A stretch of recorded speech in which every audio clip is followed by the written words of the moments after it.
రాష్ట్రవ్యాప్తంగా భారీ వర్షాలు కురుస్తున్నాయి. దానికి కారణంగా రాష్ట్రంలో ఉన్నటువంటి ప్రధానమైనటువంటి వాగులు, వంకలు భారీ ఎత్తున పొంగి పొరులుతూ ఉన్నాయి.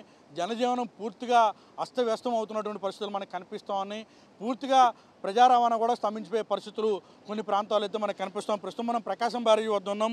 చూడొచ్చు, ప్రకాశం బ్యారేజీకి భారీగా వరద నీరు వచ్చి చేరుతుంది. ఎగువనున్నటువంటి ఇటు తెలంగాణతో పాటుగా ముఖ్యంగా ఎన్టీఆర్ జిల్లాలోకి ఎంటర్ అయిన తర్వాత తిరువూరు అలాగే ఖమ్మం జిల్లాల నుంచి మున్నేరు, కట్లేరు వాగుల నుంచి వస్తున్నటువంటి వరద నీటితో పాటుగా ఇటు తెలంగాణ నుంచి వస్తున్నటువంటి వరద నీటితోటి ప్రకాశం బ్యారేజీకి భారీగా వరద నీరు వచ్చి చేరుతూ ఉంది.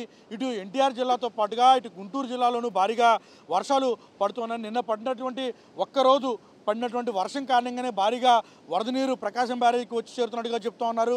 అటు అధికారులు ప్రజలంతా కూడా అప్రమత్తంగా ఉండాలంటూ కూడా ఆదేశాలు జారీ చేశారు. ఇక పులిచింతల, శ్రీశైలం, నాగార్జున సాగర్తో పాటుగా అనేక ప్రాజెక్టుల నుంచి భారీగా వరద నీరు వచ్చి చేరుతూ ఉన్నటువంటి నేపథ్యంలో ఎవరైతే నదీ పరివాహక ప్రాంతాల ప్రజలు ఉంటారో వారంతా అప్రమత్తంగా ఉండాలంటూ కూడా ఇటు ఇరిగేషన్ అధికారులు ఇప్పటికే ఆదేశాలు జారీ చేశారు.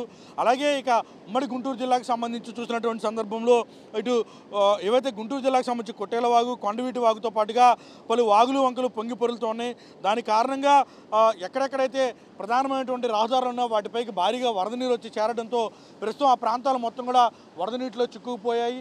ప్రస్తుతం పూర్తిగా వాహనాలు రాకపోకలకు కూడా అంతరాయం ఏర్పడినట్టుగా కూడా ఇటు అధికారులు అయితే చెప్తూ ఉన్నారు. ఎవరైతే లోతట్టు ప్రాంతాల్లో ఉన్నారో, వరద ప్రభావిత ప్రాంతాల్లో ఉన్నారో వారందరినీ కూడా ఇప్పటికే సురక్షిత ప్రాంతాలకు తరలించే ప్రయత్నం అధికారులు చేస్తూ ఉన్నారు.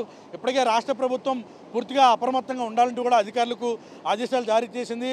ఎక్కడెక్కడైతే వరద ప్రభావిత నదీ పరివాహక ప్రాంతాల్లో వాగులు, వంకలు పొంగి పొరులుతూ ఉన్నాయో ఆ ప్రాంతాల్లో ఉన్నటువంటి ప్రజల మొత్తాన్ని కూడా సురక్షిత ప్రాంతాలకు తరలించేందుకు అధికారులు సమాయత్తమవుతున్నారు. ప్రకాశం బ్యారేజీకి భారీగా వరద నీరు చేరుతూ ఉంది.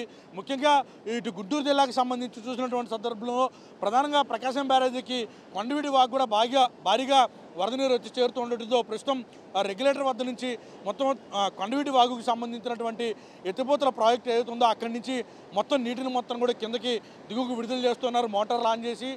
ముఖ్యంగా భారీగా వర్షాలు పడుతున్న నేపథ్యంలోనే ఈ అప్రమత్తంగా ఉండాలి, అలాగే సహాయక చర్యలు చేపడుతున్నట్టు కూడా ఇటు అధికార యంత్రాంగం అయితే చెప్తా ఉంది.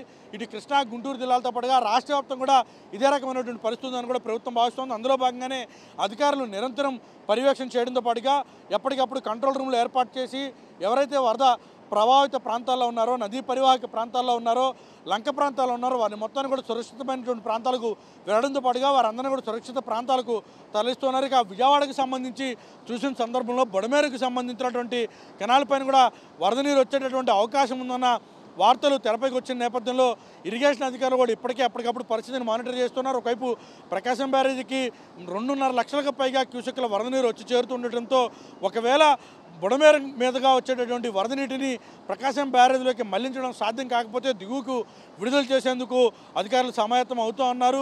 గతంలో జరిగినటువంటి తప్పిదాలు లేదా ఎదురైనటువంటి ఉపద్రవాల దృష్ట్యా మరోసారి పునరావృతం కాకూడదని భావిస్తున్న ప్రభుత్వం ముందస్తుగానే అప్రమత్తమైంది. ఇప్పటికే ఆరెంజ్ అలర్ట్తో పాటుగా ఎల్లో అలర్ట్ జారీ చేసిన నేపథ్యంలో రాష్ట్ర వ్యాప్తంగా భారీగా వర్షాలు ఉంటాయంటూ చెప్పిన నేపథ్యంలో తక్షణమే ఇటు వరద సహాయక చర్యలను ప్రభుత్వం ప్రారంభించిందని మనం చెప్పాల్సి ఉంటుంది.